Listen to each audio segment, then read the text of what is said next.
Saviez-vous que 10 ans après le 11 septembre, des islamistes s'apprêtent à ériger une mosquée de la victoire sur les ruines du World Trade Center? We are afraid in our own country of the people that we've embraced here. Everybody knows who's trying to kill us. Vous ignorez encore que des milices musulmanes ont interdit le jambon et installé la charia à Paris? L'islam étant quelque chose qui nous menace, que des gens puissent ne pas être islamophobes en France, ça me sidère. Il semblerait aussi qu'une conspiration islamo-bolchevique se prépare à s'emparer de toute la planète, du Botswana jusqu'au Groenland. C'est une bataille permanente, vous savez, celle entre le bien et le mal. Les amateurs d'apocalypse savent à quoi s'en tenir. Voici venu le temps de l'Antéchrist, et il viendra du monde musulman. Aux États-Unis et en Europe, une étrange coalition surjoue le choc du 11 septembre et amplifie la peur de l'islam. Peu à peu, une partie de la population verse dans la haine ouverte à l'égard de tout musulman.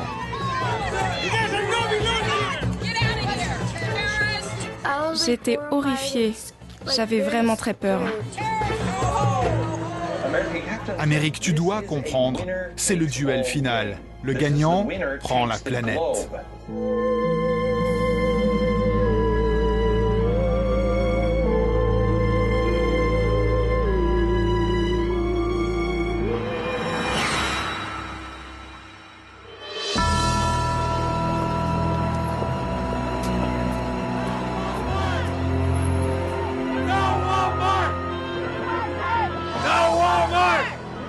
Quel rapport entre un hypermarché et une mosquée? Ce matin-là, devant la mairie de New York, nous avions un peu de mal à comprendre ce qui se jouait. D'un côté de la rue, des syndicalistes et des associations de consommateurs protestent contre l'ouverture d'un supermarché Walmart à Manhattan. Ils accusent l'enseigne Bon Marché de maltraiter ses salariés et détruire le petit commerce alentour. Hé, sac à merde! Sur le trottoir d'en face, une douzaine de conservateurs est venue défendre Walmart et condamner la construction d'une mosquée. Temple de la consommation contre lieu de culte islamique, peut-être les prémices d'une nouvelle guerre de religion. Même les manifestants étaient un peu perdus. C'est quoi le lien entre la mosquée de Ground Zero et Walmart? J'en ai aucune idée. Nous, on est là contre la mosquée Ground Zero. En fait, les ennemis de la mosquée se sont invités au rassemblement contre l'hypermarché pour faire entendre leur point de vue devant les caméras. Un point de vue simple, Walmart, c'est bien, l'islam, c'est mal. L'Amérique est en danger? Oui, il y a une armée d'esclaves qui va bientôt sortir des ghettos. Traitez-moi de folle, mais gardez ça dans un coin de votre tête. Ils sont une armée. Dites-moi, en France, vous avez beaucoup de musulmans là-bas? Oui. Vous avez eu des émeutes, n'est-ce pas? C'est vrai. Et c'est parce qu'ils voulaient imposer la charia dans votre pays, n'est-ce pas? Pour qu'ils puissent tuer leurs filles et faire tout ce qu'ils veulent avec leurs femmes si elles n'agissent pas comme il le faut. J'ai jamais entendu parler de ça. Eh bien, ils essaient de l'imposer ici, dans ce pays.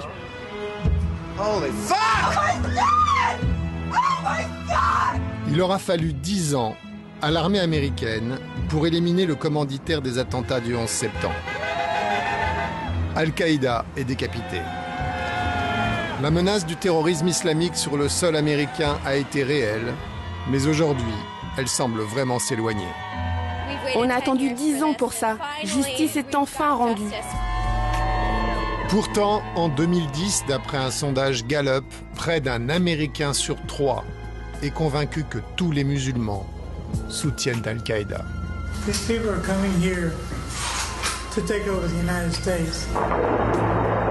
Cette vision d'apocalypse est répandue dans le public par un réseau d'influence. Un réseau qui a aussi été entendu par le tueur d'Oslo.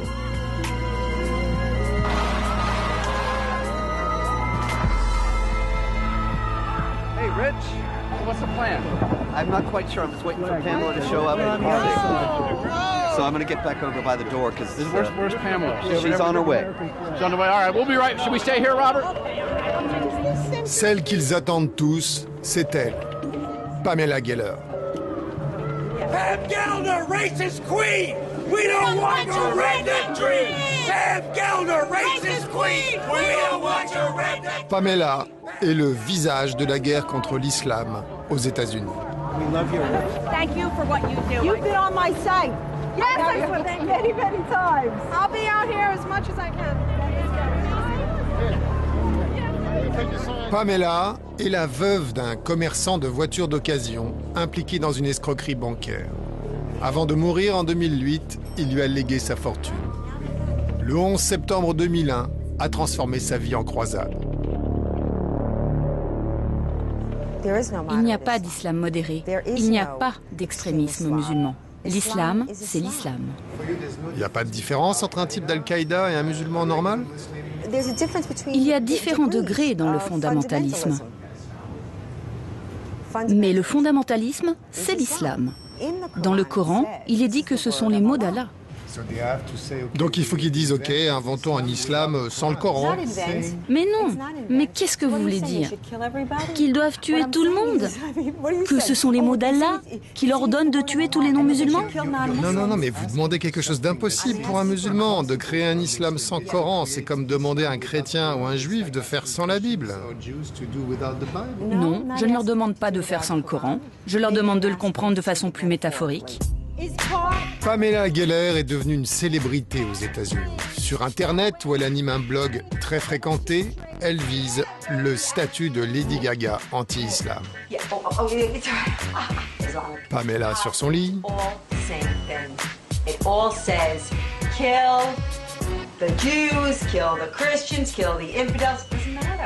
Pamela à la plage. Et Pamela en bikini sur son balcon.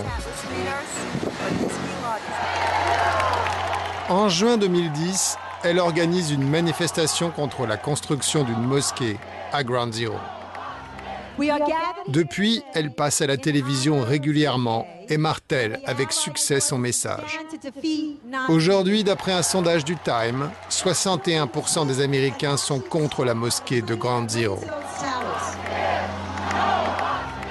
Bizarrement, ce matin, personne parmi ses partisans ne connaît l'adresse exacte de la mosquée du scandale. Où est cette fameuse mosquée? Elle n'est pas construite encore. C'est tout près. C'est à un pâté de maison d'ici. Ground Zero, c'est ici. Sur ce terre-plein s'élevaient les 2 tours détruites lors des attaques du 11 septembre. Derrière la palissade, les machines-outils s'affairent, mais certainement pas à la construction d'une mosquée. Première constatation, l'expression est un tour de passe-passe, une formule publicitaire inventée par Pamela. Ce qu'elle appelle Ground Zero est un immeuble à 2 pâtés de maison qui a reçu quelques débris.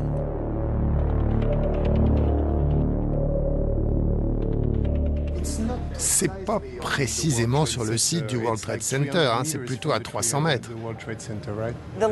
Un train d'atterrissage est tombé sur le bâtiment. Ce bâtiment a donc subi les attaques du 11 septembre. Ce n'est pas à 200 mètres. C'est Ground Zero. Cet ancien atelier textile abandonné doit laisser place à un institut culturel musulman de 13 étages, avec un terrain de basket, une piscine et un lieu de prière. Un lieu ouvert à tous et soutenu par le maire de New York et le président Obama. C'est ça les musulmans. Ils construisent des mosquées pour célébrer leur triomphe et la conquête de nouveaux territoires. L'islam aurait donc triomphé en Amérique.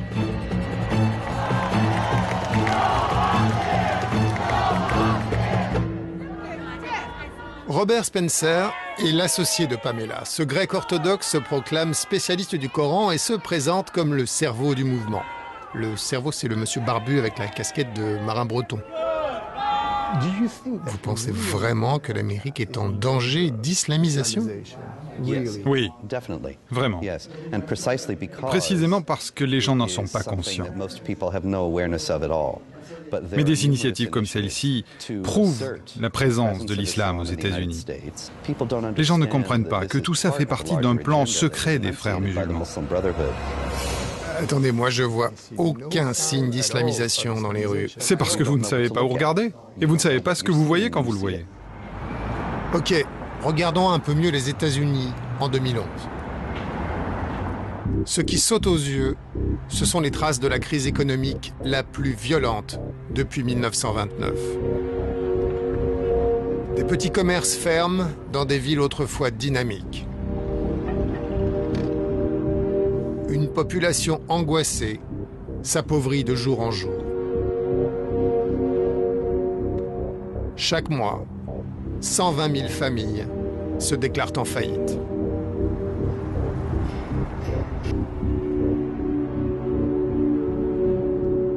En 2008, la spéculation financière a désintégré 700 milliards de dollars. C'est après la grande crise de 2008 et l'élection de Barack Hussein Obama que l'Amérique profonde a commencé à prêter l'oreille à Pamela Geller et ses amis. Ils peuvent construire leur mosquée où ils veulent, mais pas à Grande Zéro. Admettons, pour de nombreux Américains, il peut être choquant de construire une mosquée à 300 mètres du World Trade Center. Mais à 2000 km de Ground Zero, est-ce que c'est plus facile? Nous partons pour le Tennessee. Nous voici au cœur de la zone la plus religieuse du pays, la ceinture biblique. Ici, les églises sont plus nombreuses que les fast-foods. Dans la tranquille petite ville de Murfreesboro, on bat des records. 252 temples et églises pour 100 000 habitants. Seuls les musulmans sont relégués dans une zone industrielle, juste derrière une pompe à essence.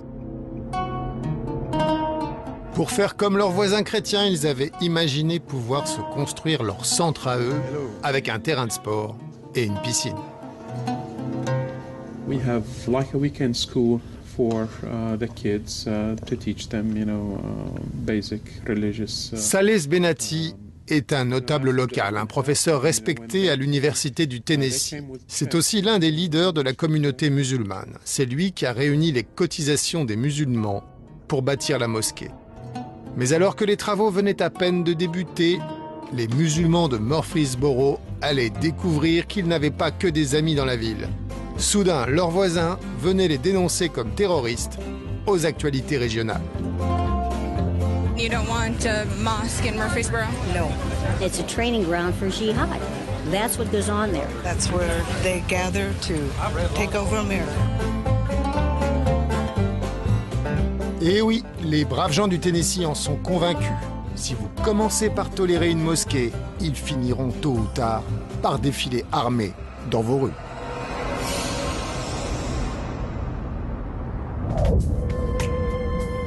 La petite ville va se déchirer comme si sa survie en dépendait. Chaque nuit, le panneau annonçant la construction de la mosquée était vandalisé. À la mairie, des audiences publiques sont organisées.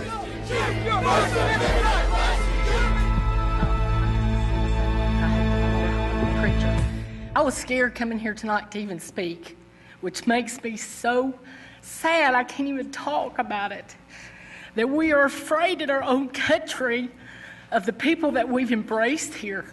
Everybody knows who's trying to kill us, and it's like we can't say it. My name's on the line. They're not going to come after me. Well, maybe they are. I don't know. Vous avez dû être un petit peu surpris de rencontrer une telle opposition. Exactement. C'était choquant, franchement. Personne ne s'attendait à ça. Ça fait 30 ans qu'on est ici. On n'avait jamais rencontré d'hostilité. Et soudain, toutes ces attaques, pas contre des musulmans en particulier, mais contre tous les musulmans. L'Amérique est une cible pour les djihadistes qui veulent nous envahir, nous tuer et prendre le pouvoir. Ils veulent prendre l'Amérique de force et nous réduire à l'esclavage en tant qu'infidèles. Notre pays est assiégé. Ils ont étiqueté chaque musulman comme terroriste, sans regarder sa couleur politique ou s'il est un extrémiste religieux ou pas. C'est dur à avaler pour nous.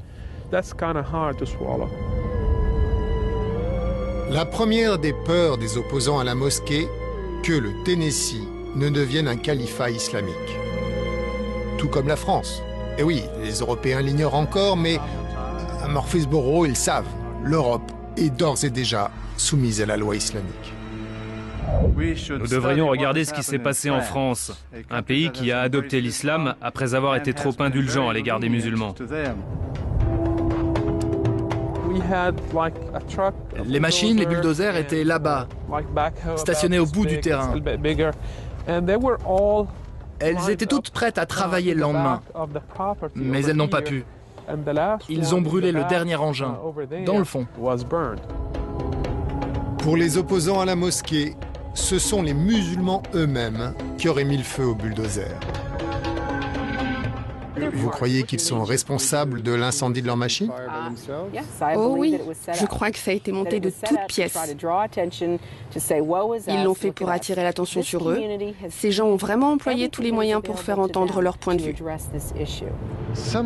Vous n'avez jamais de doute? Vous ne vous dites pas qu'en empêchant la mosquée, vous aidez les radicaux plus que les modérés? Non. Nous défendons la justice et la vertu. Nous sommes Américains. Nous devons garantir la sécurité à notre communauté.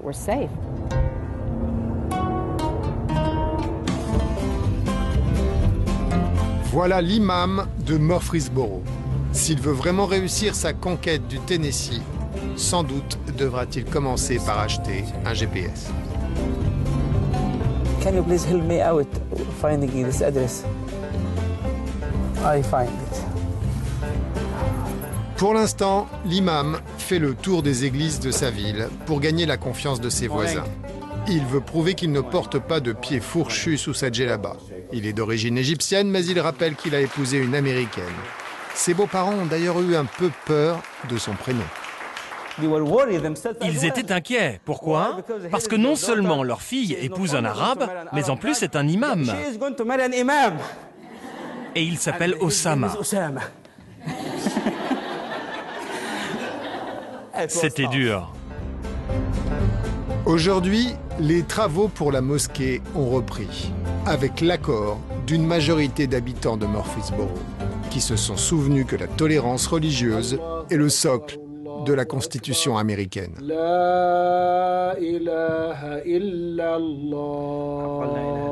Reste une question. Qui a mis dans la tête des tranquilles habitants de Murfreesboro que leurs voisins musulmans voulaient les transformer en esclaves?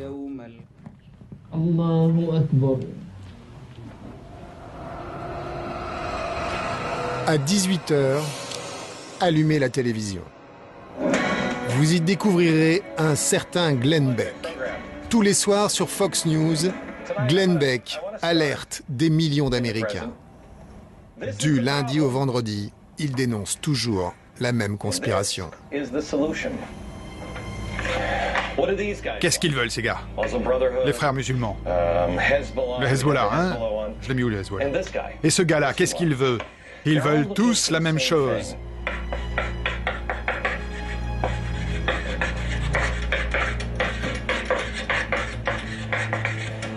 Ce gars, il veut, je ne sais pas moi, une nouvelle banque. Eux, ils veulent un califat islamique et eux, c'est le communisme ou le socialisme. Ils disent tous la même chose, un nouvel ordre mondial arrive et le monde tel que nous le connaissons, le capitalisme, est fini. Glenn Beck a découvert le poteau rose des communistes, apparemment il en aurait trouvé, alliés à des islamistes, le tout généreusement financé par un milliardaire gauchiste et juif, George Soros. Après la pub, les troupes islamo-bolcheviques vont abattre le capitalisme mondial. Ils pourront créer le chaos et avoir leur nouvel ordre mondial.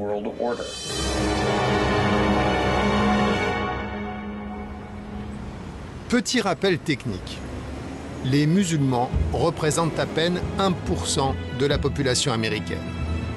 Comment vont-ils s'y prendre pour leur confisquer leur carte bleue? nous avons réussi à débusquer des membres du complot présumé. Les bureaux du lobby des musulmans américains sont situés à Washington, à quelques centaines de mètres du Congrès. D'après leurs détracteurs, le Conseil des relations américano-islamiques serait infiltré par les frères musulmans et le Hamas. Aujourd'hui, ils reçoivent des lycéens. Et au vu des photos sur le mur, il semblerait qu'ils aient aussi des sympathies pour des présidents républicains comme George Bush et des vice-présidents démocrates comme Al Gore. Le mystère s'épaissit. J'ai écouté M. Glenn Beck et il paraît que vous faites partie d'une conspiration pour un nouvel ordre mondial. Certains ont transformé le dénigrement de l'islam en petite entreprise industrielle. Ces islamophobes dévouent toute leur vie à la diabolisation de l'islam. Ils cherchent à marginaliser les musulmans américains. En tant que musulman, vous comprenez que certains Américains puissent être effrayés après le 11 septembre? Bien sûr, mais en tant que musulmans américains, nous sommes toujours vulnérables aux actes des autres. Si quelqu'un fait quelque chose de mal dans un pays lointain, nous le payons ici. Et on n'a aucun contrôle là-dessus. Qu'est-ce qu'on peut faire à part condamner les actes terroristes?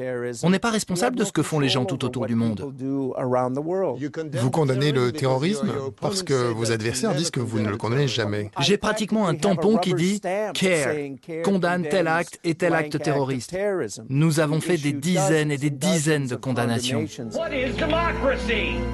En avril 2011, Fox supprime l'émission de Glenn Beck.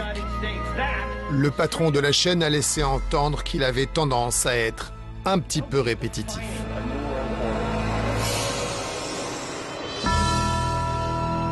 Mais les tenants de la thèse du complot n'ont pas besoin de la télévision pour atteindre le grand public. Chez les évangélistes ultras, à l'église le dimanche matin, certains prédicateurs viennent expliquer aux fidèles que l'islam est diabolique et qu'il faut se préparer au tout dernier combat. L'un des plus célèbres est Walid Shoebat. Ce qui n'est pas son vrai nom. Il affirme être palestinien converti au christianisme combattant. Jean de Damas a assisté à la naissance de l'islam. Il a dit « Voici l'avènement de l'Antéchrist ». Autrement dit, il y a une continuité de l'Antéchrist du Nouveau Testament jusqu'à aujourd'hui. Et à la fin, il y aura cet avènement de l'Antéchrist qui surgira du monde musulman. Quel choix avons-nous?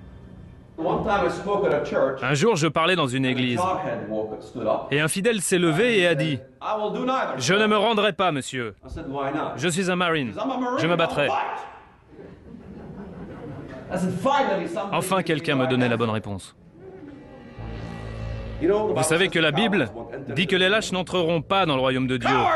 Bande de lâches! Vous savez combien il y a de traîtres dans l'église? Des tonnes!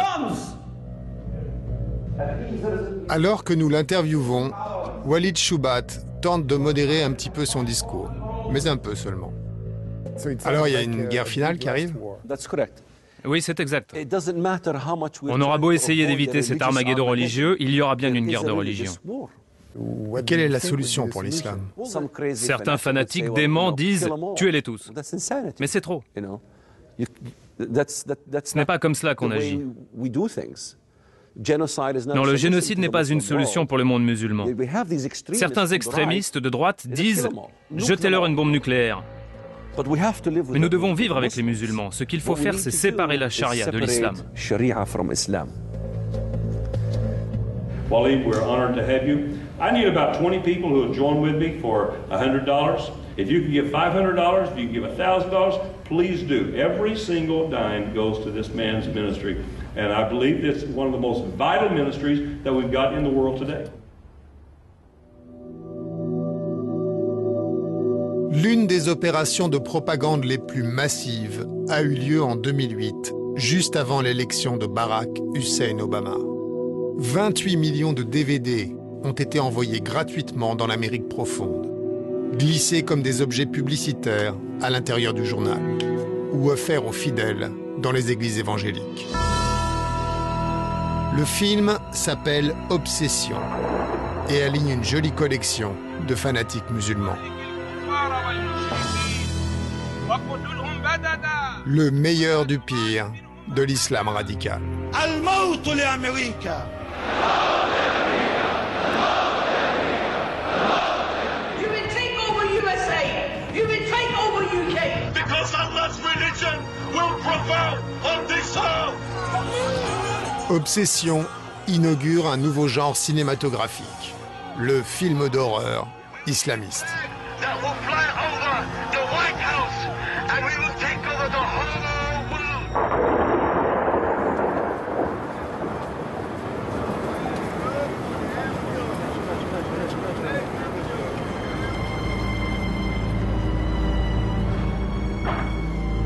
Jack Moline a été classé par le magazine Newsweek comme l'un des rabbins les plus influents des États-Unis. Un matin, il a reçu lui aussi le DVD Obsession avec son journal. En tant que juif, le film lui a rappelé quelques très mauvais souvenirs.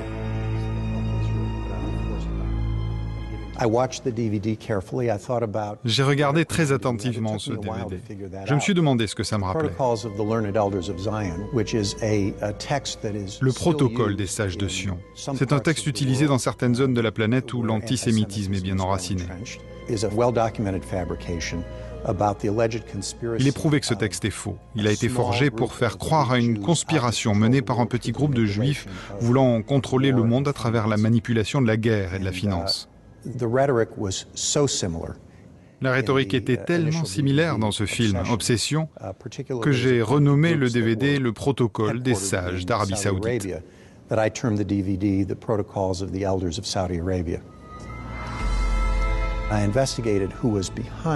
J'ai enquêté pour savoir qui œuvrait derrière tout ça. Et j'ai découvert la présence d'une organisation religieuse juive très à droite. Notre propre histoire de persécution devrait nous servir de leçon et nous empêcher de faire ça à d'autres. Nous avons voulu rencontrer les responsables de l'opération Obsession. Officiellement, le film a été produit à New York par le fonds Clarion. You have reached Clarion Fund, Press and Media Inquiries. No one is available to answer your call at this time. Un fonds qui appartient à une nébuleuse opaque. Quand on appelle, on tombe sur un répondeur. Personne ne renvoie jamais les appels. L'adresse n'est qu'une boîte postale. En 2010, le fonds Clarion produit un nouveau film, Le Troisième Djihad. Tout le film tourne autour d'un document rédigé il y a 20 ans par un individu isolé, membre des Frères musulmans. C'est un plan secret pour conquérir la planète. A strategy to infiltrate and dominate America. We all know about terrorism. This is the war you don't know about. Et dans une animation graphique qui fait peur, le film nous montre l'invasion planétaire des islamistes, de l'Amérique au Groenland et même jusqu'au pôle Nord.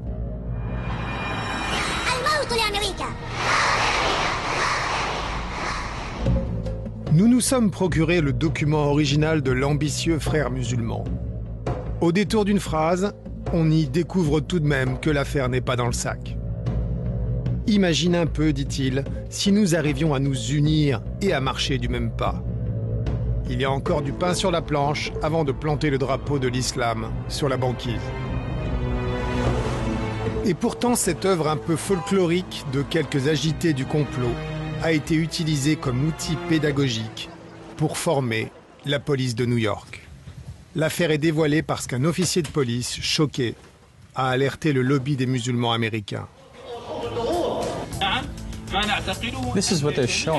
Voilà ce qu'ils montrent à la police. Ils montrent des cinglés, des explosions.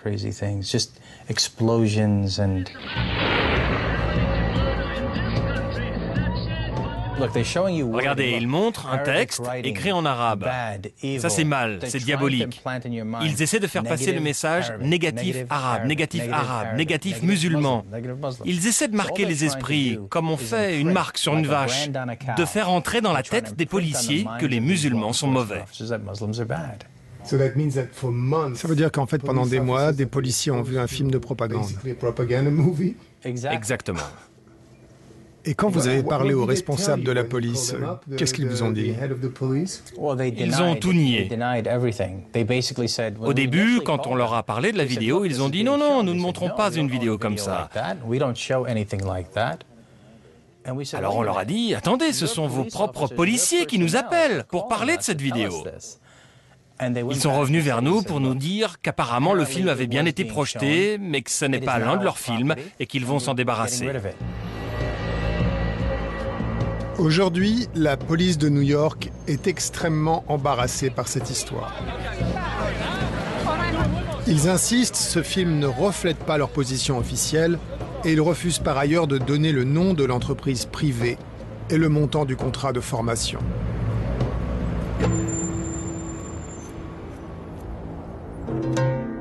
Pour rencontrer ces mystérieux formateurs, nous allons tenter notre chance dans un salon de la sécurité qui se tient chaque année à Phoenix, Arizona.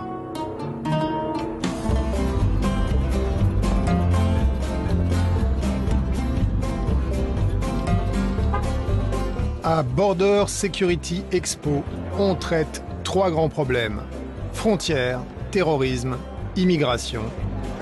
Et on est à la pointe de la technologie. Good shot.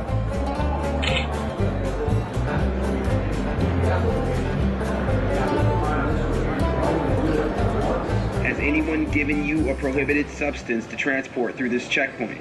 No, sir. We have this mock bomb. Hide it in their luggage. It works with me. I want to try.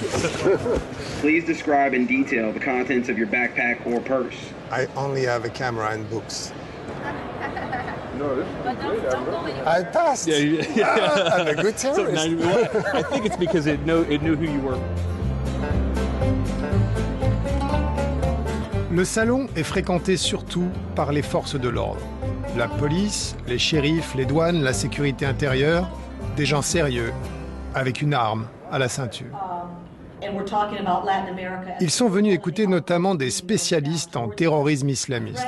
Et dans un séminaire, nous découvrons la présence d'un membre du groupe Clarion, Claire Lopez. Madame Lopez est venue expliquer aux policiers qu'on se trouvait à l'heure de la grande convergence entre toutes les forces du mal, tous unis contre l'Amérique. C'est une sorte de convergence des menaces. Et dans cette convergence des menaces, on voit l'Iran qui travaille avec tout le monde.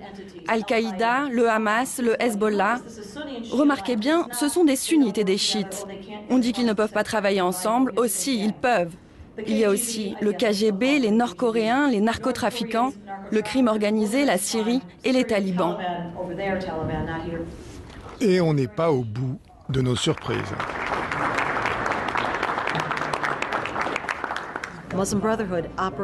Les frères musulmans opèrent au plus haut niveau du gouvernement américain. Ils ont pénétré le gouvernement américain et les services de renseignement. Petit à petit, les frères musulmans deviennent formateurs pour le FBI, mais aussi pour d'autres organisations comme la CIA. Ils sont même invités à la Maison-Blanche.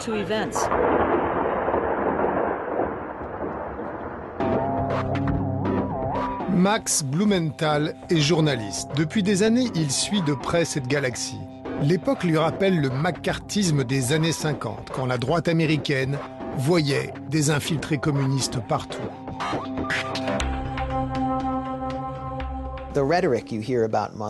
Le discours islamophobe qu'utilisent ces groupes dénonce moins la menace terroriste que la menace de l'influence des musulmans. Ce qui les inquiète, c'est que les musulmans gagnent de l'espace dans la politique, la finance, et qu'ils renversent les fondements de l'Amérique. Ça n'a pas grand-chose à voir avec le terrorisme. C'est de la bigoterie ou du racisme. C'est une phobie. Ce n'est pas une peur rationnelle. C'est une phobie.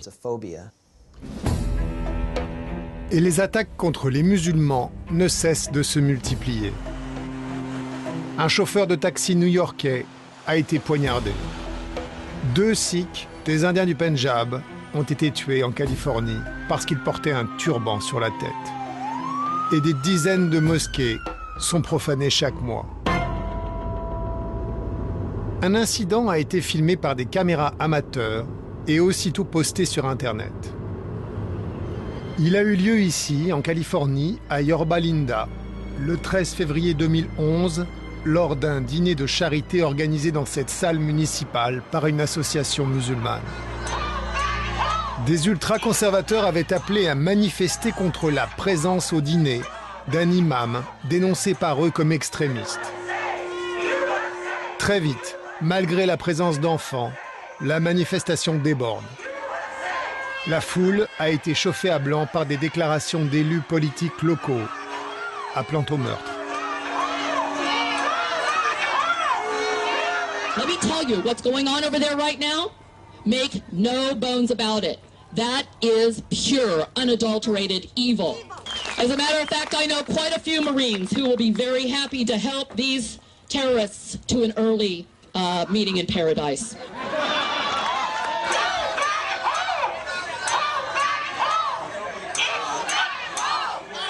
Nous avons retrouvé l'une des familles présentes ce jour-là. Ce sont eux qu'on voit sur les images.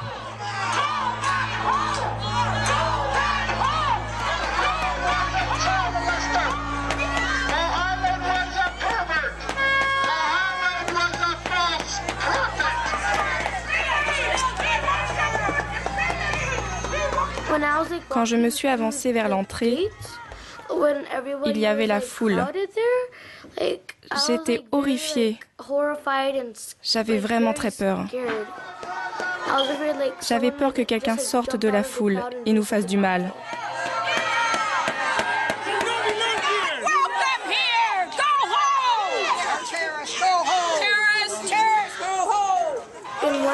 Un homme a crié « Rentre chez toi, retourne dans ton pays !»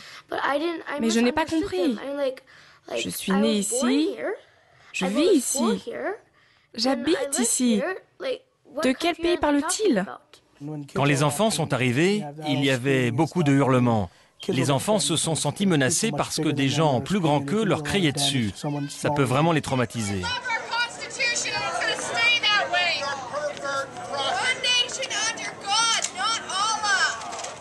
J'ai demandé à mon père pourquoi il nous déteste tant.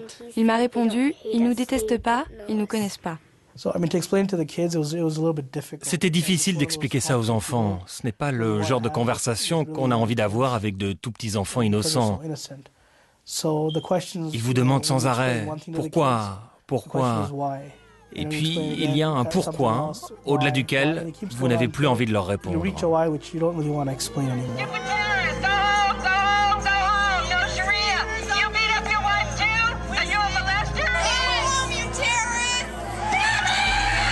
En juillet 2011, un cran définitif est franchi dans la violence.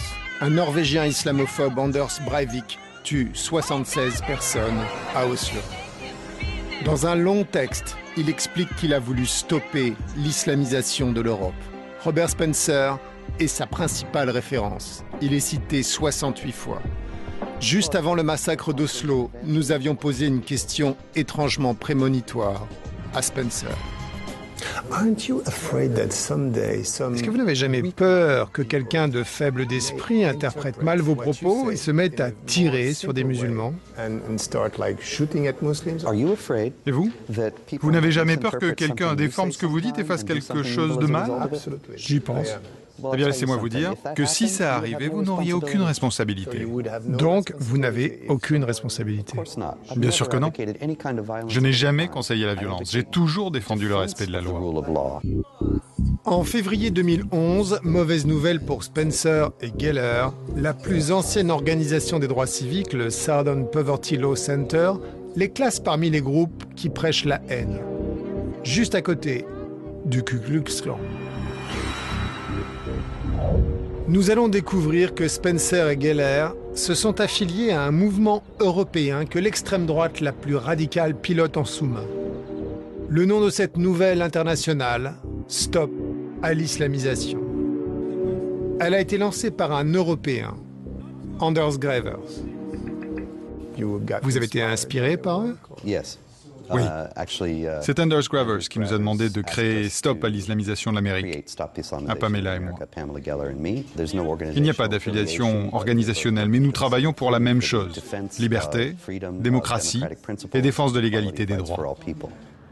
Liberté et égalité des droits, de bien belles valeurs. En décembre 2010, le réseau Stop à l'islamisation s'est réuni à Paris. Anders Gravers était là, bien sûr. Stop mass building, stop the real law, stop the real finance. Il y avait aussi des Belges, des Suisses, des Anglais. La rencontre était organisée notamment par un groupe français, le Bloc identitaire. À la tribune, son leader aligne les déclarations vaguement menaçantes.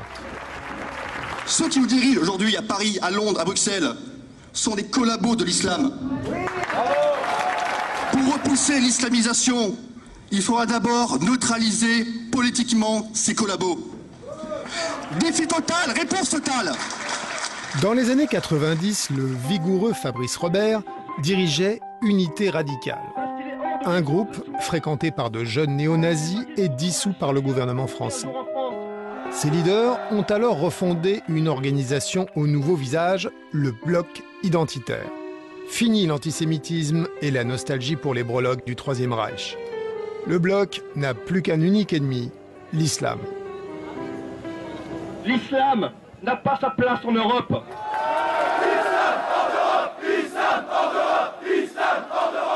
Certains des vôtres, comme vous le savez peut-être, étaient néo-nazis il y a 10 ans. Qui est nazi? Montrez-moi des preuves. C'est une campagne de dénigrement. Je ne vous crois pas. Les preuves, les voilà. Les deux leaders du Bloc identitaire, Philippe Vardon et Fabrice Robert, animaient un groupe de rock skinhead, Fraction Hexagone. Ils ont marqué l'histoire de la musique populaire d'une chanson au titre rafraîchissant, Une balle. Une balle pour les sionistes, une balle pour les cosmopolites, une balle pour les Yankees, une balle pour les lobbies. J'ai eu un parcours radical dans ma jeunesse, je le renie pas, loin de là. Maintenant, le discours a changé. Vous le reniez pas? Vous reniez pas d'avoir... Ça s'appelle du néonazisme quand même à cette époque. Ah non, pas du tout. Nous étions un mouvement national révolutionnaire. Ah non, justement, c'était un mouvement qui était totalement en opposition avec les néo-nazis. Ah, enfin, une balle pour les sionistes, ça veut dire quoi? Est-ce que vous pensez que c'est néo-nazis? Non, je crois pas, non? Ça veut dire les juifs, non? Pas du tout, pas du tout, pas du tout.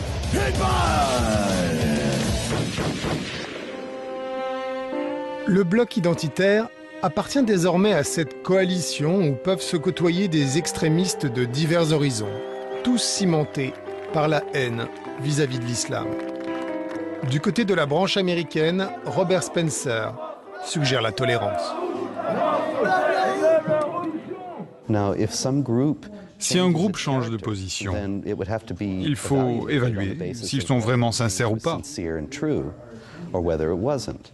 Il faut juger au cas par cas. Un membre de notre équipe a adhéré au Bloc identitaire, avec une caméra cachée. Derrière des portes closes et sans témoins, un petit maître à penser lui a infligé un interminable discours sur la pureté raciale et contre le regrettable procès de Nuremberg qui condamna les dignitaires nazis.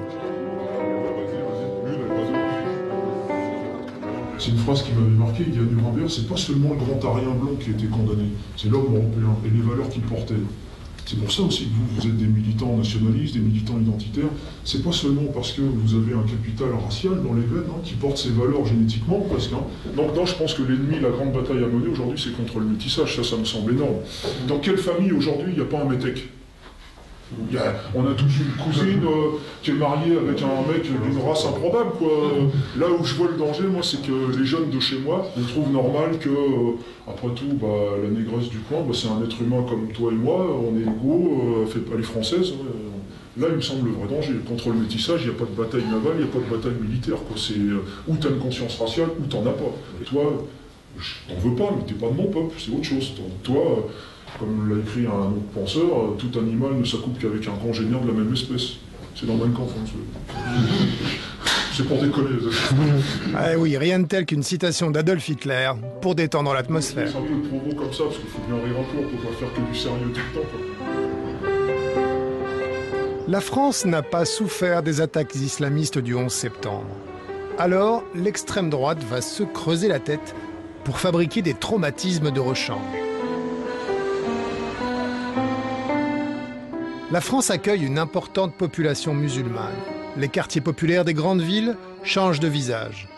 Une mutation qui inquiète certains Français. L'extrême droite va jouer de cette inquiétude en concentrant l'attention sur un quartier pauvre au nord de Paris, la Goutte d'Or. Ici, chaque vendredi, des musulmans débordent de la mosquée et prient sur la chaussée. Pendant 1 heure, les voitures ne peuvent plus emprunter 3 rues. Sur une radio nationale, la chef du principal parti d'extrême droite français, Marine Le Pen, se lâche sur la métaphore. Un certain nombre de personnes viennent pour accaparer les territoires. Je suis désolé, mais pour ceux qui aiment beaucoup parler de la Seconde Guerre mondiale, s'il s'agit de parler d'occupation, on pourrait en parler, là pour le coup. Certes, il n'y a pas de blindés, il n'y a pas de soldats, mais c'est une occupation tout de même. An ordinary French citizen who was watching the Islamization of Paris decided that the world needed to see what was happening to his city. This is a Friday in Paris, filmed by hidden camera. The streets are blocked by a huge crowd of Muslim worshippers and it's enforced by private security. Aux États-Unis, les télévisions des évangélistes conservateurs diffusent des images qui font peur en caméra cachée. Voici pourquoi les braves gens du Tennessee sont convaincus que la France est tombée aux mains des islamistes.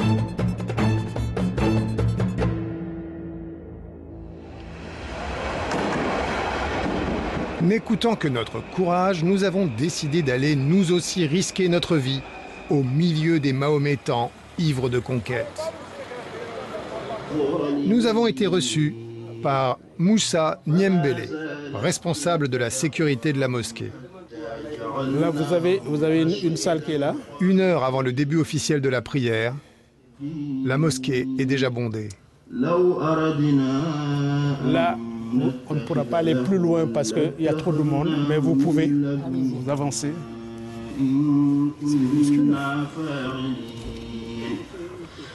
À l'intérieur et à l'extérieur de la mosquée, nous avons à peu près 2000 personnes qui viennent. On arrive à entasser, c'est le mot, 800 à 1000 personnes dedans. Dans les locaux. Dans les locaux. Vous vous sentez bien en tant que musulman en France en ce moment? Se sentir bien, non. Mais vous savez, lorsque vous avez l'impression de bien faire, de faire de votre mieux en tout cas, et que vous avez des critiques derrière, ça vous décourage un tout petit peu. 200 mètres carrés pour 2000 fidèles, ça fait 10 musulmans au mètre carré, alors oui, ça déborde. Ça va bien? Oui, ça va. Alhamdulillah. Monsieur Niembele tient beaucoup à respecter la loi. Je suis le responsable du service d'ordre et de temps en temps je viens me présenter au cas où il y aurait des problèmes, je viens vous voir. Voilà. Et ce qui est valable pour vous, ça l'est pour vos collègues aussi. Je vois qu'elles sont très occupées. Vous leur transmettrez nos respectueuses salutations. Voilà, merci beaucoup. Il veille à ce que les gens ne se répandent pas trop. Qu'est-ce que vous lui avez dit, monsieur ? Je lui ai dit de ne pas au moins boucher le passage cyclable, quoi. Cela fait 20 ans que les musulmans de Barbès demandent qu'on leur agrandisse leur mosquée pour éviter de prier dans la rue. Sans succès. En juin 2010, les télés et radios vont relayer le message d'une certaine Sylvie François, une Française de souche qui dit habiter à quelques mètres de la mosquée et affirme être soumise à l'oppression des musulmans. Moi, je suis habitante de la Goutte d'Or et depuis longtemps, même depuis plusieurs générations. C'est un quartier du 18e qui est très islamisé aujourd'hui. On y fait la prière dans la rue le vendredi, par exemple. Dans ma vie quotidienne, j'ai souvent le sentiment d'être regardée de travers. Parfois, je suis en but à des remarques un peu méprisantes parce que je ne suis pas voilée. Je ne suis plus conforme au quartier dans lequel j'habite. Les commentateurs nationalistes s'emparent aussitôt du témoignage de Sylvie François et hurlent à la guerre de religion. La vraie provocation, c'est que depuis des années, on laisse la préfecture, la mairie, on laisse des milliers de fidèles faire la prière dans la rue. C'est absolument scandaleux. C'est un scandale. La vraie provocation, elle est là. Dans ce pays, quand l'État est faible, il y a des guerres de religion. Sylvie François, la courageuse habitante de la Goutte d'Or, lance une idée. Un apéro saucisson et pinard pour sauver ce qui peut encore l'être. Alcool et charcuterie, 2 interdictions islamiques, 2 produits impossibles à trouver dans son quartier, affirme-t-elle. Vous parlez des adversaires résolus de nos vins de terroir et de nos produits charcutiers. Voilà, j'ai envie de défendre aussi ce qui fait notre identité et puis dans son côté culinaire, on va dire, qui est parti. Pas de saucisson à la Goutte d'Or. Sylvie François n'a pas l'air de connaître son propre quartier. Et notamment la célèbre charcuterie au Cochon d'Or, qui vend du porc à quelques mètres à peine de la mosquée. La Goutte d'Or est un quartier pauvre, certes, mais ouvert. Ici se croisent des musulmans, des Françaises en short, des Juifs orthodoxes en noir et blanc, des Tamouls en sari coloré, et aussi, il est vrai, une bonne dose de petits trafiquants et de policiers. Oui, à la Goutte d'Or, il y a souvent des faits divers, mais pas l'ombre d'une guerre de religion. Comment Sylvie François peut-elle ignorer tout ça? Tout simplement parce qu'elle n'a jamais mis les pieds à la Goutte d'Or. L'opération Sylvie François est une manipulation du bloc identitaire. Un bidonnage. Pour l'extrême droite, c'est une réussite. Pendant 10 jours, les médias ont relayé benoîtement leurs mensonges. Des millions de Français sont désormais convaincus que la charia règne à Barbès. Et la peur du musulman a pénétré un peu plus profondément dans une société française fragilisée par la crise économique. Le mensonge est-il une arme légitime en politique? Nous avons voulu poser la question au leader du bloc identitaire, Fabrice Robert, assez content de son coup. Notre objectif était bien sûr de faire réagir les autorités sur un autre scandale, celui de l'occupation de plusieurs rues parisiennes pour la prière musulmane. Si j'ai bien suivi, il y avait une dame qui s'appelait Sylvie François qui disait être habitante de Barbès, qu'elle ne pouvait pas acheter de saucisson, elle ne pouvait pas acheter de vin. Tout était faux, elle n'existait pas. Est-ce que c'est pas un problème quand même de servir du mensonge pour poser les termes d'un débat public? Quand je vois les mensonges diffusés par les médias tous les jours, non, j'ai aucun scrupule. Après, c'est pas un mensonge. La figure de Sylvie François s'est transformée comme porte-parole d'un mal-être en France. Oui, mais elle n'existe pas. Enfin, concrètement, elle a parlé à la télé, à la radio, en disant « J'habite Barbès, je ne peux plus sortir, je ne peux plus boire de vin, je ne peux plus acheter de saucisson » et tout était faux. Je pense qu'il y a beaucoup de Sylvie François à Barbès. Oui, non, mais enfin, quand même, on ne peut pas avoir recours aux mensonges comme ça. Monsieur Morera, ça fait maintenant 4 ans que Riposte Laïque existe. Je suis stupéfait depuis 2 ans par le nombre de personnes qui nous écrivent en nous disant « Surtout, ne publiez pas mon nom. Je ne veux pas avoir d'ennui. » En l'occurrence, tout était faux. Mais attendez, vous avez répandu dans la société une idée fausse. Je crois qu'il ne faut pas faire du déni de réalité. Moi je parle juste d'un coup de communication. Enfin, vous n'avez pas le nier. Sylvie François n'habite pas à la Goutte d'Or, on est d'accord là-dessus. S'il n'y a pas de problème à Barbès, si on trouve librement du vin, si on trouve librement du saucisson, pourquoi nous avoir dit que c'était une provocation? Aux côtés de Fabrice Robert, il y a le groupe Riposte Laïque, 2 anciens militants d'extrême gauche ayant joint leurs forces à l'extrême droite. Je considère qu'en France, on devrait tous avoir on va dire une nécessité impérieuse qui est d'être islamophobe pour défendre la République, pour défendre la France. Que des gens puissent ne pas être islamophobes en France, ça me sidère. Et vous savez que la phobie, c'est une maladie. Hein. La phobie, ça se soigne. Arachnophobie, par exemple, c'est des gens qui s'évanouissent quand ils voient des araignées. Qui ont des terreurs comme ça, ils se mettent à trembler. Non. Ne jouez pas sur le double sens des mots, parce que c'est très bien. Ah non, la phobie, c'est une maladie. C'est classé par les psychiatres comme une maladie. Ce petit groupe rouge-brun est convaincu d'avoir imposé son discours islamophobe dans le débat public et au plus haut niveau du gouvernement. Lorsque j'entends Claude Guéance demander s'il n'y a pas trop de musulmans en France aujourd'hui, c'est exactement ce que j'ai déclaré en décembre dernier lors des assises sur l'islamisation. On considère que pour conquérir le pouvoir, encore faut-il conquérir les esprits avant. Il est clair que les prières dans les rues choquent un certain nombre de nos concitoyens. C'est vrai que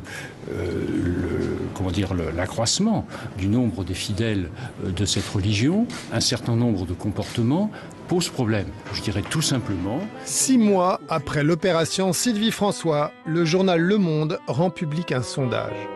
42% des Français pensent que la présence des musulmans est une menace pour l'identité française.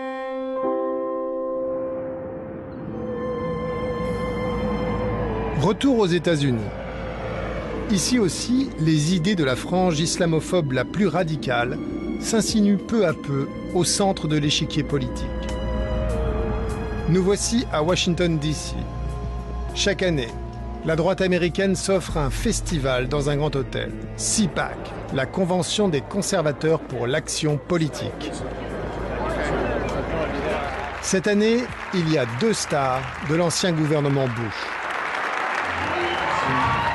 L'ancien ministre de la guerre, Rumsfeld, et l'ex-vice-président, Dick Cheney. Ces hommes resteront dans l'histoire comme ceux qui ont profité des attentats du 11 septembre pour attaquer l'Irak. Une guerre qui, d'après la revue scientifique The Lancet, va coûter la vie à 600 000 musulmans irakiens pour des armes de destruction massive qui n'existaient pas. Sans rancune. De toute façon, dans la salle, tout le monde a oublié. Tous? Non. Un jeune homme rajoute une ligne à leur CV.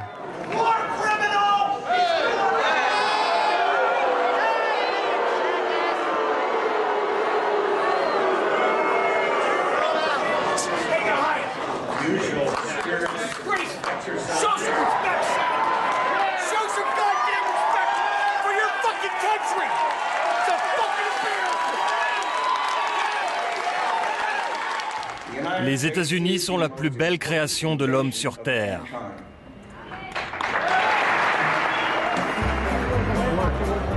Les conservateurs américains développent leurs thèmes habituels. Trop d'impôts, trop d'aides sociales pour les pauvres, Obama est un communiste caché. Et cette année, il y a une nouveauté. L'islamisation de l'Amérique. Newt Gingrich veut être le prochain président républicain des États-Unis. Il a décidé de faire campagne sur l'imminence du danger de l'islam radical. Il y a des gens qui veulent nous tuer parce qu'ils veulent nous tuer. Ce n'est pas plus compliqué que ça. Ils pensent que nous sommes mauvais. Cela fait partie d'un mouvement mondial de gens qui veulent détruire la civilisation occidentale et imposer un modèle totalitaire, inacceptable pour n'importe quel Américain. Pamela Geller s'est invitée elle aussi, mais les organisateurs de l'événement ont tenu à préciser qu'elle n'était pas officiellement inscrite au programme, trop extrémiste. Pamela Geller est furieuse, elle croit savoir pourquoi les conservateurs lui font des soucis. Eh oui, parce qu'ils sont infiltrés, eux aussi. Le problème de CPAC, c'est qu'ils sont corrompus. Ils se sont compromis avec des agents des frères musulmans. Si vous regardez le programme de CPAC et regardez les titres de la presse, ils sont soit complètement nuls, soit complices. Moi, je crois qu'ils sont complices. Pamela Geller vient montrer un film qu'elle a produit sur le 11 septembre. Elle est venue avec des veuves. Et l'émotion arrive assez vite à son incandescence.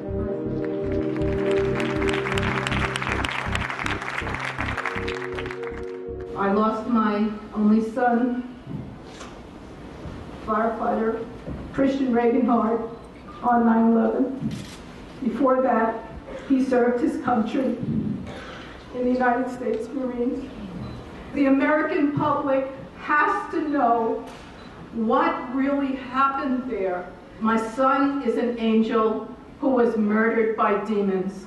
In this attack that was orchestrated by demonic cave-dwelling barbarians. Dans la salle, cette légitime colère contre un réseau terroriste se transforme en amalgame contre tous les musulmans. Moderate Muslims don't exist.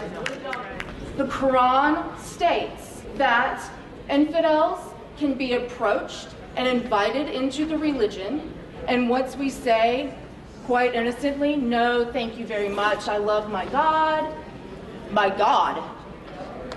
who I do not believe is Allah. I love my God, I'm happy here with Jesus, thank you very much. Once we say no thanks, then we may be killed. That is just it. Boom, boom. You want to come? No? Okay. Whoop.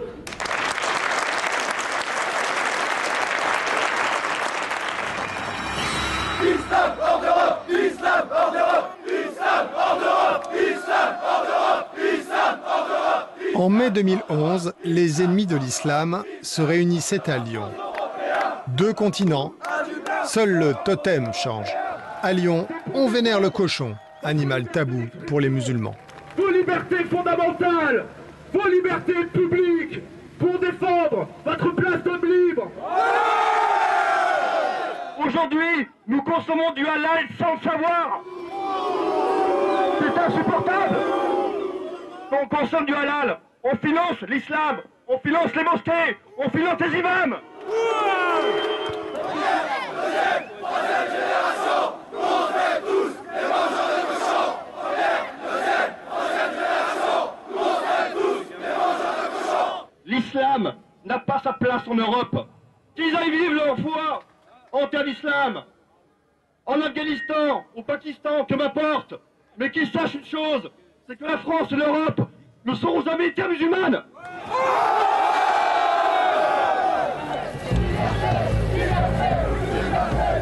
Dans la soirée, des nationalistes avinés iront défendre les vraies valeurs de l'Occident chrétien en cassant la vitrine d'un vendeur de kebab mahométan.